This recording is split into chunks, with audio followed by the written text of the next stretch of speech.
That night, through a blinding sandstorm, I found my grandmother huddled at a desert bus stop, covered in dust, trembling. She'd been thrown out by the woman I was going to marry. When I got home, the door opened, and my world shattered. Behind my fiancée stood someone I trusted with my life. But that was not the worst part. Days later, a silver-haired stranger appeared at the hospital, tears in his eyes, whispering her name. Elena, mi amor. I never imagined this man, a millionaire with a painful past, would reveal my grandmother's forbidden love story and change everything I thought I knew about family, sacrifice, and second chances. My name is Daniel Rodriguez. I am 29 years old, born and raised in Tucson, Arizona, where the Catalina Mountains stand like ancient guardians over a city built on desert dreams and Latino heritage. I work as a solar energy engineer, or at least I used to, before everything fell apart. My job was installing solar panels across the sprawling desert, bringing clean energy to families who could barely afford their electric bills. It was not glamorous, but I believed in it. I believed in giving back to the community that raised me. Tucson is not like Phoenix or Los Angeles. It is grittier, hotter, a place where the sun bakes the earth until it cracks, and the monsoons come like violent prayers. But to me, it was home. It was the hacienda in the Catalina foothills where my grandmother, Elena Rodriguez, taught me to play guitar under the desert stars. It was her voice, soft and sweet, singing old Mexican folk songs that spoke of love, loss, and longing. She was a singer once, back in the 1970s, performing in small bars near Davis-Monthan Air Force Base. Men would stop mid-drink just to hear her. She had that kind of voice, the kind that made you believe in something bigger than yourself. But now, at 77, Alzheimer's was slowly stealing her away. Some days she remembered me. Most days, she did not. Yet every time I sat beside her, strumming the guitar she had given me, I saw a flicker of recognition in her clouded eyes. She was the only one in my family who ever made me feel like I belonged. My grandfather, Don Miguel Rodriguez, was different. He was a legend in Tucson's Latino business community, the founder of Rodriguez Imports, a company that brought goods from Mexico and distributed them across the Southwest. He built an empire from nothing, a man who demanded respect and gave none in return. He ran the family like he ran his business, with an iron fist. Everything had to be perfect. No one was allowed to step out of line. But with my grandmother, he softened. I once saw him look at her with a tenderness I did not know he possessed, as if she was the only thing reminding him he was human. My father, Carlos Rodriguez, 56, was another story. He inherited the company when my grandfather died 5 years ago, but he lacked the vision, the discipline. Carlos was a gambler, a man who believed luck would always be on his side. He spent his nights at the casino on the Pascuayaki reservation, betting on cards, roulette, anything that promised a quick win. My mother, Maria, 53, was a former model for local advertisements. She loved the spotlight, the expensive clothes, the illusion of wealth. Together, they burned through my grandfather's fortune like it was nothing. I was different. I did not want the family business. I wanted to build something of my own, something that mattered. That is why I fell for Ashley Brooks, a 27-year-old spa attendant at one of Scottsdale's luxury resorts. She was beautiful, confident, with a smile that could light up the darkest monsoon sky. We met at a charity event in Phoenix, and within months, we moved into a small apartment in downtown Tucson. It was not much, but it was ours. Then everything started to fall apart. My father's gambling debts piled up. He owed money to dangerous people, Mexican cartel associates who did not forgive. When they came to collect, my father panicked. He sold Rodriguez Imports to pay off part of the debt, but it was not enough. They wanted more. They wanted the hacienda, the sprawling adobe house in the Catalina foothills that had been in our family for 3 generations. When my mother called to tell me they were selling the house, I felt my chest tighten. That house was not just property. It was my childhood. My memories of sitting with my grandmother in the courtyard, listening to her sing under the saguaro cacti. And now, they were going to throw her into a cheap nursing home near the Mexican border, a place where she would die alone and forgotten. I drove to their rental house in South Tucson, a cramped place that reeked of desperation. My father sat in a plastic chair, a beer in his hand, while my mother flipped through a magazine as if nothing was wrong. "How could you sell the hacienda?" I asked, my voice shaking. "How could you abandon Grandma like this?" My father looked at me with bloodshot eyes. "We had no choice. Daniel, the cartel will kill us. Your grandmother is old. She does not even know where she is half the time." My mother nodded. "A nursing home is the best option for her." I stood there, fists clenched, staring at the 2 people who were supposed to protect our family. "You chose your path," I said, my voice low but firm. "I will take care of her myself, but I will never forgive you for this." My father laughed bitterly. "Fine. Handle it yourself. Daniel, from now on, you and your grandmother are on your own. Do not expect a cent from this family." I left without looking back, my heart pounding with anger and something else, something that felt like freedom. I drove straight to the hacienda that evening. The sun was setting over the Catalina mountains, painting the desert sky burnt orange and deep purple. When I arrived, a for sale sign stood in the front yard. The new owners were already moving in. I found my grandmother sitting on a wooden bench in the courtyard, her hands resting on an old guitar. "Daniel, mijo, you came back," she whispered. I knelt before her, taking her hands. "Grandma, I am taking you home with me. I will not leave you here alone. I will take care of you." She looked at me, her eyes clouded, but I saw a spark flicker. I packed her belongings carefully, old dresses from when she sang in bars, family photos yellowed with age, the small guitar she loved. I called a friend to store it temporarily. Each item felt like a piece of memory. When we left, it was dark.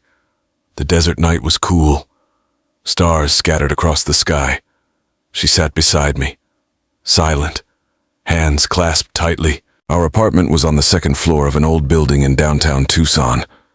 The walls had yellowed with age, windows overlooking a noisy street. It had never been spacious, but for Ashley and me, it was once home. Now, as I carried my grandmother's suitcase inside, it felt more cramped than ever. Ashley stood at the entrance, offering a strange smile. "Hello, ma'am. I am Ashley." My grandmother looked at her, gave a vague smile, then turned to me. "Daniel, who is this?" My heart tightened. I guided her to the living room corner where I had set up a foldable bed. "This is Ashley, my girlfriend. You will stay here with us." She nodded, but her eyes were lost. The first few days seemed manageable. I bought an old armchair and placed it by the window so she could watch the Tucson streets. She liked sitting there, sometimes murmuring old Mexican melodies. Ashley tried too. She helped prepare breakfast, brewed tea, sometimes sat to chat with her. "I know you love her, Daniel," Ashley said one night. "I will do my best, but I have never taken care of anyone like this." I nodded, pulling her into a hug, but deep down, I knew she was worried. Then the challenges began. Grandma's Alzheimer's was not just forgetfulness. Some nights, she woke up wandering, opening the front door. One night at 3 a.m, I found the door wide open and Grandma gone. I ran through the neighborhood until I found her standing under a street lamp in a dangerous area, her thin clothes no match for the cold. "Daniel, where were you?" she asked. I hugged her, tears welling, and guided her home. Ashley stood at the door, worry in her eyes. Ashley started to change. She left for work earlier, stayed at the spa later. I knew she was avoiding Grandma. Once, Grandma tried cooking but forgot to turn off the gas stove, filling the apartment with smoke. Ashley came home to chaos and lost her composure. Daniel, I cannot keep living like this. This apartment is suffocating. It always smells. She is always muttering, I am not a nurse. Daniel, I stood frozen. I knew she was exhausted. So was I. I worked all day, came home to care for Grandma, cleaned up spills, sat with her through sleepless nights. But every time I looked into her eyes, I remembered the hacienda, her stories, her love. She never abandoned me. I could not abandon her. The tension between Ashley and me simmered. Our dinners turned silent, only the clink of cutlery and Grandma's muttering. Then, one night, Grandma woke at 3 a.m. and began singing Mexican folk songs loudly. Neighbors pounded on the walls. Ashley sat up, face red with frustration. I cannot do this anymore. Daniel. It was around this time that Ashley met Brad at the spa. He was a wealthy client, 35, who owned resort properties in Scottsdale. He drove a Tesla, wore designer clothes, and tipped generously. One day, he invited Ashley to dinner. Just as friends, she told me. I nodded, trusting her. But I saw the way her eyes lit up when she talked about him. The apartment grew smaller, the air thicker. I worked long hours at the solar farm outside Tucson, then rushed home to care for Grandma. Ashley spent more time away. Our conversations became shorter, colder. I felt the distance growing between us, but I was too exhausted to fight it. All I could do was hold on and hope things would get better. But deep down, I knew a storm was coming. Then one night, everything shattered. It was a frigid Tucson night in late October, and the weather forecast had been warning about a massive haboob, a desert sandstorm, rolling in from the west. The sky had turned an eerie orange all afternoon, and by evening, the wind was already picking up, howling through the streets like a wounded animal. I had just finished a late shift at the solar farm on the outskirts of town. We were rushing to secure the panels before the storm hit. My phone buzzed with a text from Ashley. Working late. Do not wait up. I frowned but did not think much of it. She had been distant for weeks, and I was too exhausted to question her anymore. By the time I climbed into my truck, the haboob was visible on the horizon. A towering wall of dust and sand stretching across the desert like the end of the world. The wind slammed against my vehicle as I drove back toward downtown Tucson. Visibility dropped to almost zero. Sand pelted the windshield, and the streetlights became hazy orange blurs. I was halfway home when I passed a bus stop near the intersection of Grant Road and Oracle.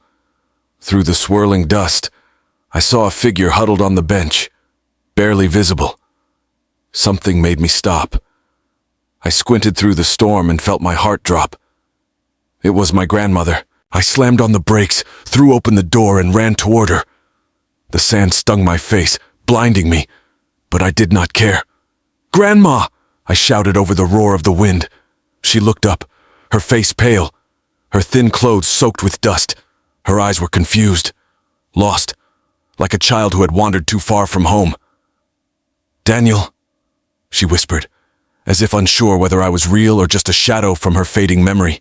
I knelt before her, draping my jacket over her shoulders, fighting back tears. "What are you doing here? Why are you out in this weather?" She shook her head, her voice faint. Ashley said I should go out for some air." Her words pierced my heart like a knife. Ashley had let her go out alone, in this storm, in this cold. I helped her stand, holding her tightly, shielding her from the biting wind. But in my mind, questions and anger swirled like the sandstorm around us. I guided her to the truck, her frail body trembling against mine. I drove as fast as I could through the blinding dust, my hands gripping the wheel, my chest tight with panic and rage. When we arrived at the apartment, I froze. The front door was locked tight from the inside. In the hallway, our belongings were thrown out. My old suitcases, Grandma's bags of clothes, all soaked and covered in sand. I pounded on the door, my voice raw with anger and desperation. Ashley, open the door. The door swung open, and I went numb. Ashley stood there, her hair disheveled, her eyes cold. Behind her, leaning against the doorframe in a posture too intimate for me to bear, was Brad, the man from the spa, the man she said was just a friend. My heart stopped. How could you do this? I asked, my voice choking. How could you let her go out alone in the storm, in this cold? Ashley looked at me, devoid of remorse. I could not take it anymore. Daniel, she said, her voice sharp and cold. This apartment is not a nursing home. I tried, but I cannot live like this. I looked at her, then at Brad, my voice rasping. You were supposed to be my friend. How could you betray me in the worst way possible? Brad stayed silent, avoiding my gaze. Ashley turned away, giving a bitter laugh. Do not act so surprised. Things between me and Brad started a long time ago. You were just too blind to see. The room fell into a suffocating silence. I stood there, unsure whether I was more hurt by Grandma being cast out or by the betrayal of the two people I considered family. I quietly gathered our belongings, each shirt, each of Grandma's items. Like picking up the shattered pieces of my life, I helped her walk away from the apartment, not looking back. Behind us, the apartment's lights went out, as if closing a chapter of my life I thought would last forever. The sandstorm kept falling, icy and relentless, washing away everything. Love, friendship, trust. All that remained was me and Grandma, two lonely souls leaning on each other in the midst of Tucson's storm. The sand stung my face, bone-chillingly cold, but I felt nothing except an overwhelming emptiness. I dragged the soaked suitcase, one hand tightly holding my grandmother, who shivered under my thin jacket. She said nothing, only clutched my hand, her frail fingers as cold as ice. I did not know where to take her. The apartment I shared with Ashley had shut its door on us. My parents in their rental house had disowned me. I had only a few $100s in my pocket. Under the relentless storm, I guided her to an old motel on the outskirts of Tucson, along Interstate 10, where a flickering neon sign read cheap rooms. The motel owner, an old man with sun-weathered skin and a raspy voice, glanced at us but asked no questions. $35 a night, he said, sliding a key across the counter. I nodded, trying to hide the desperation in my eyes.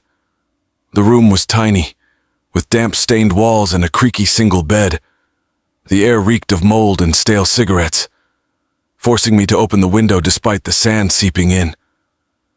I spread a thin blanket on the bed, helped Grandma sit down, and dried her hair with the only towel I could find. Grandma, are you okay?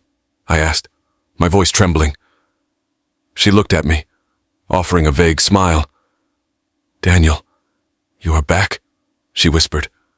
I nodded, swallowing tears, and hugged her tightly. But that night, she started coughing, dry, hacking coughs that shook her frail frame. I wrapped another blanket around her, but she still shivered, her skin pale and feverish. I realized she had been out in the sandstorm too long, breathing in dust and cold desert air. I stayed up all night, sitting by her side, placing warm cloths on her forehead, feeding her spoonfuls of watery soup heated on the room's ancient electric stove. She ate little, her eyes closed, her breathing faint. Grandma, you have to hold on, I whispered, gripping her hand. But inside, I was terrified. The next morning, Her condition worsened. The coughs would not stop, and she developed a high fever, slipping into delirium. In a panic, I called an Uber and rushed her to Banner University Medical Center. In the emergency room, a middle-aged doctor with stern eyes examined her thoroughly. She has severe pneumonia from inhaling dust. He said, "She needs to be admitted immediately." Minutes later, a hospital administrator approached, holding a stack of forms. "You will need to sign for her admission and make an initial payment for treatment. The estimated cost is quite high." I looked at the paperwork, and my heart stopped. The amount was far beyond anything I had. $45,000 to $60,000 for the days ahead. I sat in the hospital corridor on a cold plastic chair, my hands trembling as I dialed my father's number. I knew he had disowned me, but I had no other choice. The phone rang, and then his voice came through, mixed with the noise of a television in the background. "Daniel, what is it?"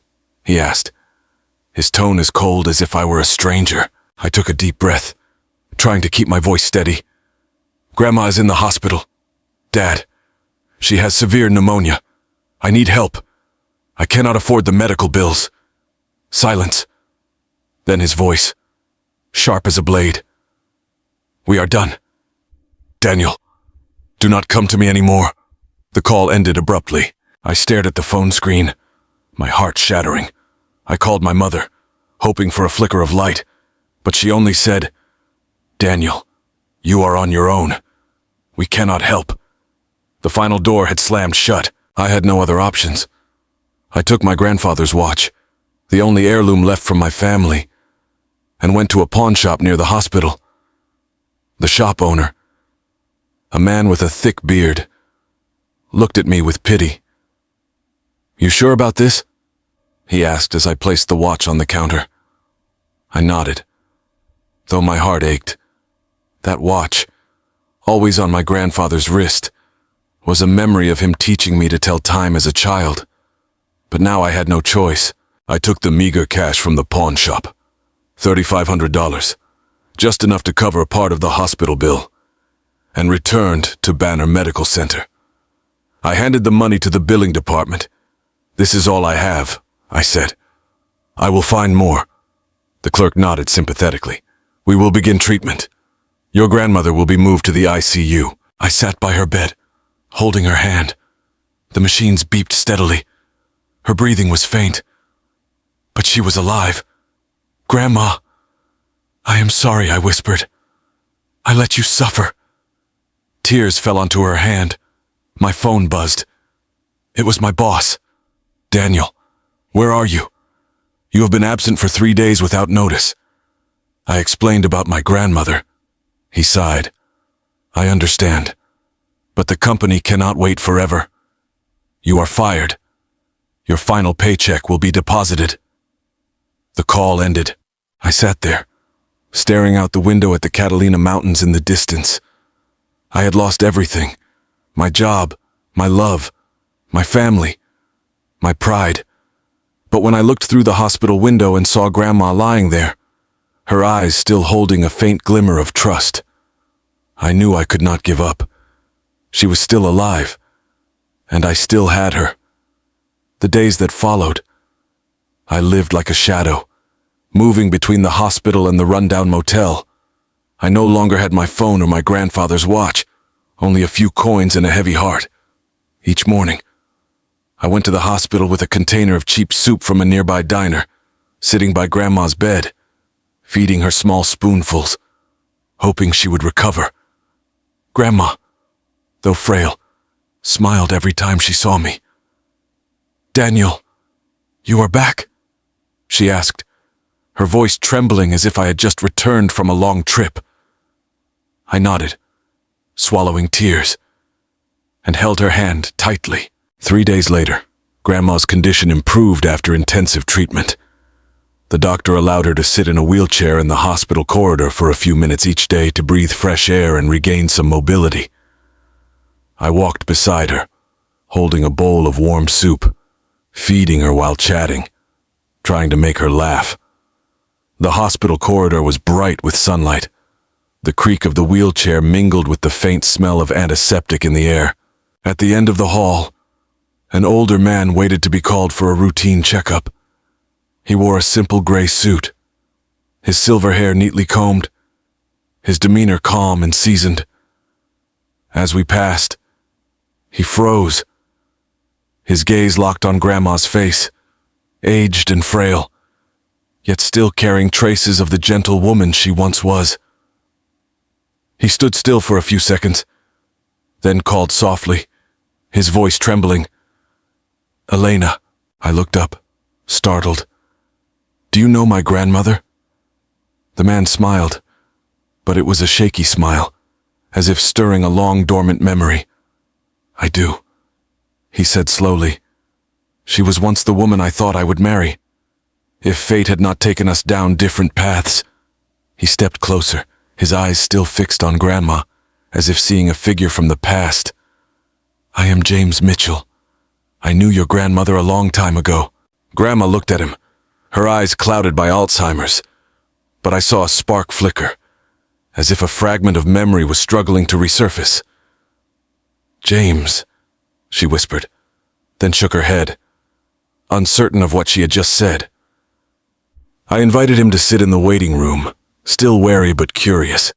He explained that he and Grandma were close friends in their youth, back when Tucson was still a smaller town, before Rodriguez Imports became an empire. "Your grandmother was special," he said, his eyes tinged with sadness.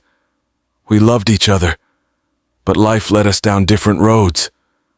I never forgot Elena. I listened, my heart tightening. I had never heard Grandma speak of a first love, but the way he spoke convinced me it was true. After a while, he asked gently what had happened to her.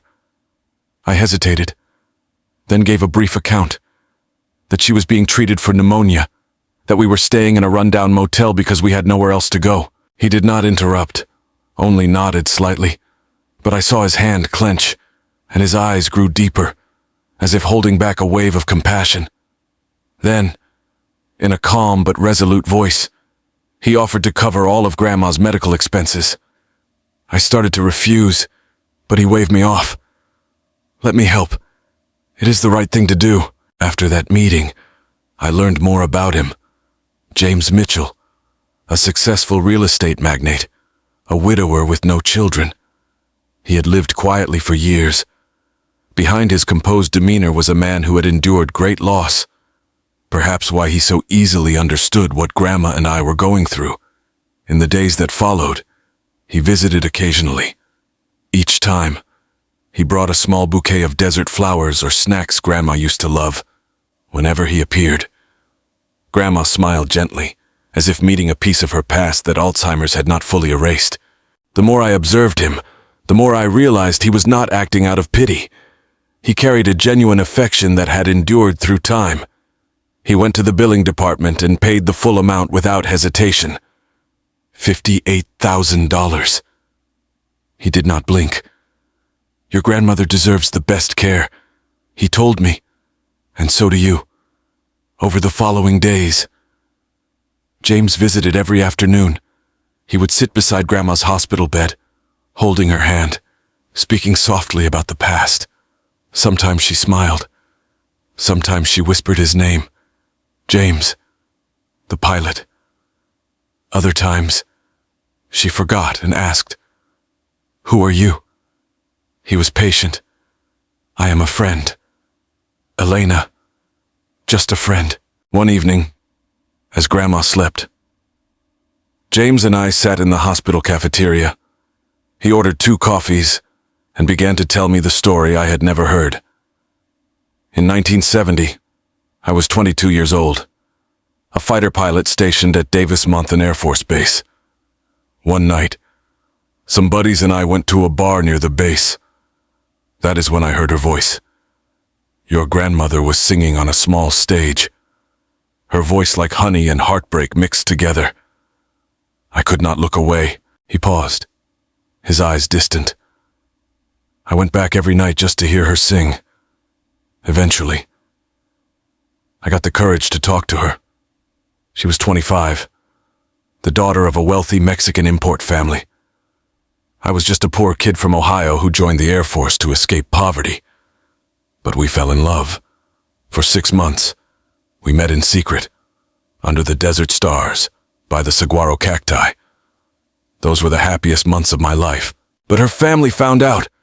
Don Miguel, her father, was furious. He told her I was not good enough, that I was just a poor soldier with no future. He had already arranged for her to marry Miguel Rodriguez, the son of another wealthy family. Elena tried to resist, but her father threatened to disown her, to cut her off completely. One night, she met me under our favorite cactus and told me she had to marry Miguel. I begged her to run away with me, but she said she could not abandon her family. James's voice cracked, so I let her go. A few weeks later, I requested a transfer to Vietnam. I wanted to die there, to be honest. I flew 150 combat missions, got shot down twice, but I survived. When the war ended in '75, I came back to Tucson. By then, Elena was married with children. I never contacted her. I did not want to ruin her life. Instead, I threw myself into work.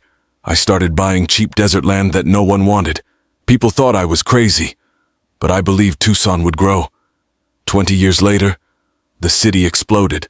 The land I bought was worth millions. I built resorts, shopping centers, housing developments. I became a billionaire, but I never married. No one could replace her. For 50 years, I followed news about her from a distance. I knew she had a family, that she lived in the hacienda in the Catalina foothills. I drove past it sometimes, just to see the lights on, to know she was safe.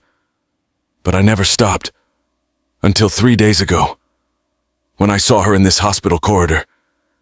It felt like fate had given me one last chance. I sat there, stunned. I had no idea my grandmother had lived such a love story. James looked at me, his eyes red. So, tell me, Daniel, what happened to her? Why is she here?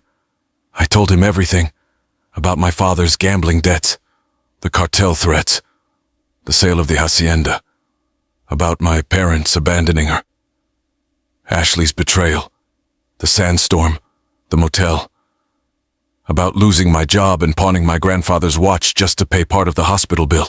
James listened without interrupting. When I finished, he stood up, his jaw set. Your grandmother does not deserve this, and neither do you. He walked to the billing department and returned an hour later. It is done. All her medical expenses are covered. She will get the best care available. She is being moved to a VIP room with a view of the Catalina Mountains. I stared at him, unable to speak. Why are you doing this? He smiled sadly. Because I love her. Daniel, I have loved her for 50 years. I could not protect her back then, but I can now. And because I see in you the kind of man I used to be, honest, loyal, willing to sacrifice everything for the people you love. You deserve a second chance. Tears streamed down my face. I did not know what to say. James put a hand on my shoulder. Your grandmother taught me that love is not about possession. It is about making sure the person you love is safe and happy, even if you're not the one beside them. For 50 years, I have carried that lesson. Now, let me help you both. When Grandma was discharged 2 weeks later, James offered to help us move out of the damp motel. I have an empty house nearby, he said. It is not big, but it is comfortable. Your grandmother will be much better off there. I hesitated for a long moment before agreeing, partly out of gratitude, partly because I truly had no other options. The house he arranged was an adobe-style home in the Catalina foothills, with soft desert light and a small courtyard filled with blooming saguaro cacti. He had even placed an old acoustic guitar in a music room overlooking the mountains. I thought she would like it, he said, his smile so kind it made me believe him. This is your home now, he told us as we walked through the front door. I shook my head. I cannot accept this. You have already done too much. James looked at me, then at Grandma, who was sitting in the courtyard, her face lit by the afternoon sun. This is not for you. Daniel, this is for Elena. She deserves to live somewhere beautiful, and you deserve a chance to start over. As time passed, James visited more frequently. At first it was to check on Grandma's health, then to share coffee and talk with me. Through our interactions, I saw his sincerity, devoid of any ulterior motives. He listened to every word Grandma said, patiently holding her hand when her memory faltered. One afternoon, while Grandma napped, James and I sat on the porch, watching the sunset fall over the desert. He asked about my job and my future. I hesitated for a moment, then told him I had been fired, that I had no plan, no direction. I do not know what to do next. I admitted, I just want to take care of her. James nodded slowly. You worked in solar energy, right? I nodded. What if you started your own company? I stared at him. I do not have any capital. I do not even have a car anymore. He smiled. What if I loaned you $3 million to start a solar energy company that serves low-income Latino families? I will only take 20% equity. You keep control. You build something that matters. I could not believe my ears. $3 million?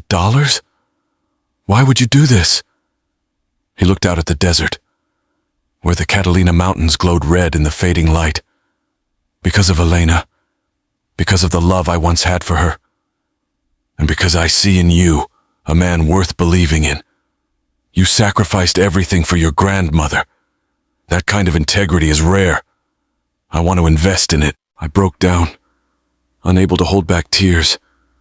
The months of pain, the sleepless nights, the times I thought I would collapse, all seemed to dissolve in that moment. I took his hand, whispering thanks, though I knew no words could fully express my gratitude. He patted my shoulder, gentle but firm. You will make it. Daniel, I believe in you. With James's investment, I decided to stay in Tucson and start anew. I did not want to run from my family's name. I wanted to revive it in my own way. I founded Desert Sun Energy, a company focused on installing affordable solar panels for families who could barely pay their electric bills. Not the massive corporate projects, but small installations where I could control every detail, from the quality of the panels to how I treated my customers and employees. I wanted to build a new legacy, not based on fame or power, but on honesty and service. Grandma's health gradually stabilized. Alzheimer's still stole pieces of her memory, but in the new house by the mountains, she seemed happier. I cooked for her myself, simple meals she loved. Every afternoon, I took her for short walks in the courtyard, where golden sunlight danced on the desert flowers.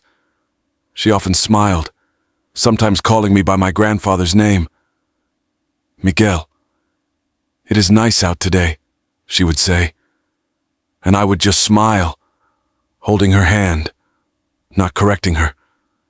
Those moments, however simple, were the most precious things I had. I started Desert Sun Energy from nothing.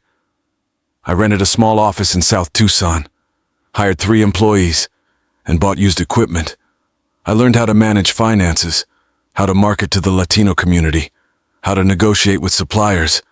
I worked 16-hour days, but I had a clear mission: to bring affordable, clean energy to families who had been ignored by the big companies. My first contract was with a Mexican family living in a trailer home near the border. Their monthly electric bill was over $300. I installed solar panels for them, charging only for materials and offering a 5-year payment plan with no interest. When I finished, the grandmother of that family hugged me, tears streaming down her face. God bless you, mijo. You are an angel. Word spread quickly through the community. Families started calling, asking for help. Within 6 months, I had installed panels for 20 homes. Within a year, 50. I hired more workers, opened a second location. Desert Sun Energy was growing, not because I was chasing profit, but because I genuinely cared about the people I served. Despite my busy schedule, I came home every afternoon to sit with Grandma in the courtyard. I would play guitar and sing the old Mexican folk songs she taught me. She would listen, sometimes humming along, sometimes calling me by the wrong name. But I did not mind.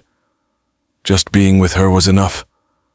James visited every evening, bringing flowers, sitting beside her, telling stories she could no longer remember. But she always smiled when he was near. 2 years passed. Desert Sun Energy became one of the fastest-growing solar companies in Arizona. We had installed panels for over 2,000 families. Local media called me the green energy hero. Revenue reached $5 million a year. But I never forgot why I started. Every contract I signed, every family I helped, I did it in honor of my grandmother, who taught me that love is about sacrifice, not convenience. One morning, I received a call from ABC 15 Arizona. They wanted to interview me about my journey. I hesitated, unaccustomed to the spotlight. But James encouraged me. You are not just telling your story, Daniel. You are inspiring others who are struggling to rise. So I agreed. In the Phoenix studio, under blinding lights and camera lenses, I spoke of the dark days, the sandstorm night when Grandma was abandoned, the damp motel, the time I pawned my grandfather's watch to pay hospital bills. But I also spoke of hope, of James's kindness, and how Grandma, even though she no longer remembered me, remained the flame guiding me every day. When the show ended, the host shook my hand and said, "You are proof that honesty and love can overcome anything." While Desert Sun Energy rose, my parents, Carlos and Maria, slid down a slope of decline. I heard from old acquaintances that they had squandered the money from selling Grandma's house on extravagant trips, all-night gambling, and designer goods. They moved to a cramped rental on the outskirts of Tucson, where thin walls and blaring car horns filled the nights. I heard they sometimes mentioned me, not with pride, but with bitterness and belated regret. Ashley fared no better. After leaving me, she moved in with Brad.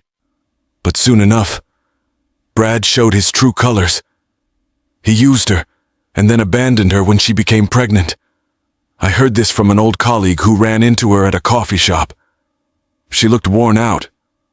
He said, "She asked about you, Daniel," but did not dare say much. I did not feel joy at the news, only a vague sadness. A month later, while inspecting a solar installation, the receptionist told me 2 people were waiting to see me. When I walked out, there were my parents, my father in a crumpled suit, his eyes weary, my mother with a haggard face, no trace of her designer dresses or pearl necklaces. "Daniel," my father said, his voice trembling, "we need to talk as a family." I led them into my office, closed the door, and listened. They spoke of their struggles, of losing their wealth, of friends who turned their backs. "We are family."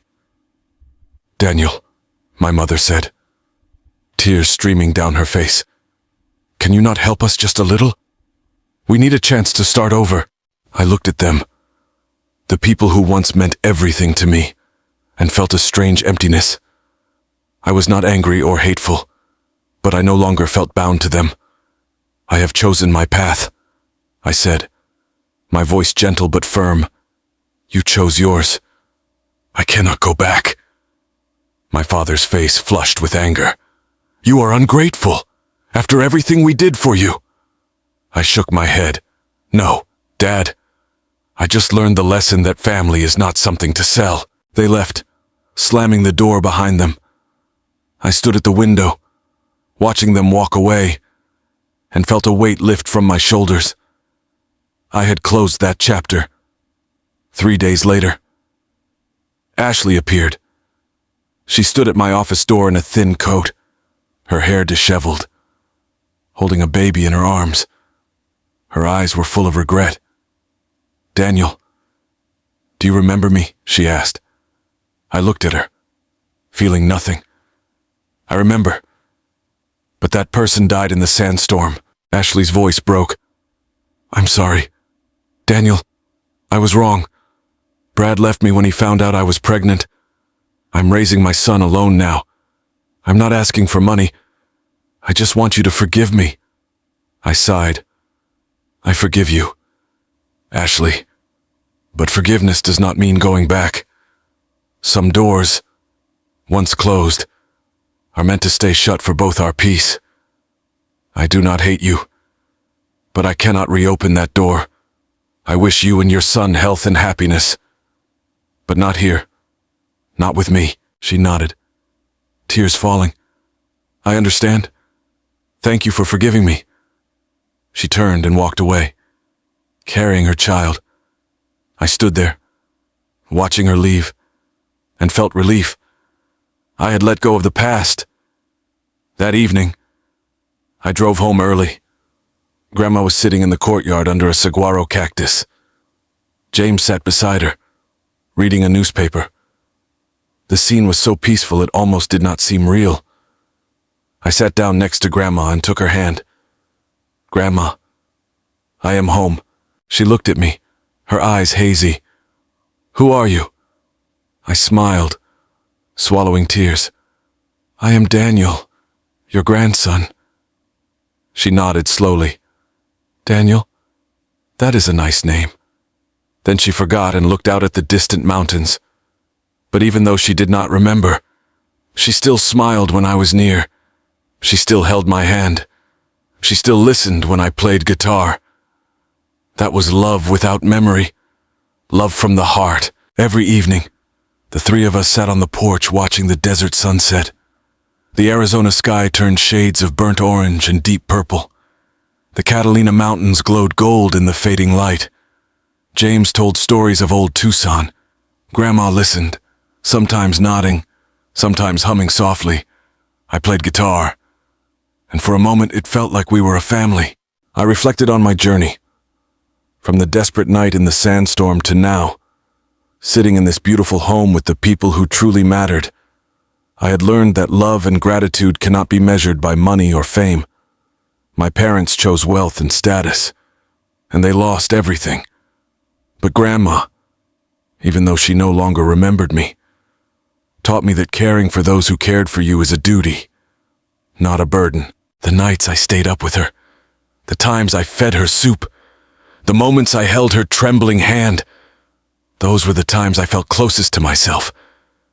Sometimes, those closest to us hurt us the most, like my parents, like Ashley. But what matters is not letting your heart become like theirs. I chose to keep mine soft, no matter how cold the world outside grew. Each time I held Grandma's hand, feeling her frail, trembling fingers, I knew I had done right. Not for anyone else, but for myself. I realized that when you lose everything, you see clearly what you truly possess: integrity and resilience. Honor does not come from the Rodriguez name or my grandfather's legacy, but from how I faced adversity, from the sandstorm night dragging a suitcase through the dust, from the times I stood up after every fall. I nearly gave up. I thought I was not strong enough. But Grandma, with her vague smile, and James, with his unexpected faith, reminded me that no one can take my worth away unless I surrender it. Each step of this journey, from the damp motel to the office of Desert Sun Energy, was a declaration that I stood tall, even when the world turned its back. I learned that forgiveness is not about reopening old doors, but closing them for your own peace. I do not hate my parents or Ashley, but I cannot let them back into my life. The letters I wrote to them were not for revenge, but to close a chapter, to move forward without carrying resentment. Hatred keeps you trapped in the past. Letting go is the only way to step toward the future. I will forever be grateful to James Caldwell. Sometimes kindness comes from strangers, not blood. He believed in me when I had lost faith in myself, and that was the greatest gift. The $3 million he loaned me was not just money. It was a chance, a reminder that I could start over. I have learned to cherish every opportunity. no matter how small, because each one is a door to the future. Thomas did not just give me money. He gave me faith. Faith that kindness still exists, that people can rise from ashes. Each evening, I look at Grandma sitting on the porch, humming a melody she no longer remembers by name. I hold her hand, feeling the fragility of the fingers that taught me my first guitar chords. Grandma, I did it, I whisper, knowing she might not understand. I made the Rodriguez name something to be proud of. She does not answer, just smiles, and in her eyes, I see the Tucson of old, where everything could still begin anew. If you are going through dark days, remember that the light is not far. It is within you. I lost everything, but through Grandma and those who believed in me, I found myself again. That is the true legacy of the Rodriguez family. Not wealth, not business empires, but resilience and love. But each morning, as I sit with Grandma watching the Catalina Mountains glow red in the sunrise, I know I found a home, however small, but complete. Grandma no longer remembers my name, but she remembers the feeling of being loved. James sits with us, his hand gently resting on hers, 50 years of longing finally at peace. We are not bound by blood or memory, but by something deeper, by sacrifice, by second chances, by the quiet understanding that love is not about possession, but about making sure the people you care about are safe and happy. The desert wind blows softly through the courtyard, carrying the scent of blooming cacti. Somewhere in the distance, a mourning dove calls out, its song echoing across the vast Arizona landscape. I close my eyes and feel the warmth of the sun on my face. This is home. This is family. And for me, that is everything. Thank you for listening to my story. If it touched your heart, if it reminded you of someone you love, or if it gave you hope when you needed it most, please share it. Leave a comment about your own journey, your own struggles, your own victories. Subscribe to hear more stories like this.